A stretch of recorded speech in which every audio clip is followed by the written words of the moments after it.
आग्र्याच्या लाल किल्ल्यामध्ये याही वर्षी शिवजयंती साजरी होणार आहे। मराठा समन्वयक विनोद पाटील यांच्याकडून ही माहिती देण्यात आली आहे। शिवजयंती साजरी करण्यासाठी पुरातत्व खात्याकडे पाठपुरावा करण्यात जाणार आहे। शिवजयंती उत्सवाला पंतप्रधान मोदींना निमंत्रित करणार आहोत असं विनोद पाटील यांच्याकडून सांगण्यात आलेलं आहे। मागच्या वर्षी भैया आपण आग्र्यामध्ये मोठ्या प्रमाणात शिवजयंती साजरी केली, याही वर्षी आग्र्यातच शिवजयंती साजरी करण्याचा निर्णय घेतलेला आहे, काय सांगाल? निश्चित मागच्या वेळेस छत्रपती शिवाजी महाराज जयंती तुमच्या सर्वांच्या साक्षीने आग्र्याला आपण केली।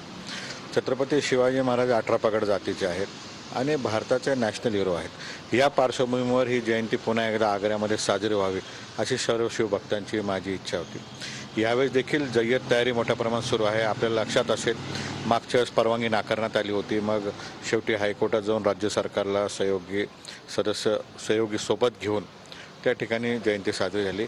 यावर्षी देखील तशाच पद्धतीने अर्ज आम्ही केलेला आहे। परवानगी अद्याप मिळालेली नाही, परंतु परवानगी मिळेल असा विश्वास आहे आणि इकडे तयारी आम्ही जोरात सुरू केली। सध्या परवानगीची प्रक्रिया जी आहे ती कुठल्या स्टेजला आली आहे आणि यावेळेला सुद्धा राज्यातले आणि देशातले कोणते मोठे नेते उपस्थित राहणार आहेत? हे बघा, आमची तर अशी इच्छा आहे की हा भारताचा जन्मोत्सव, याच्यात तर प्रधानमंत्र्यांनी पण यावं। आम्ही सर्वांना आमंत्रण पाठवतो आहे। जे आमंत्रण स्वीकारतील त्या सर्वांचं आम्ही स्वागत करू।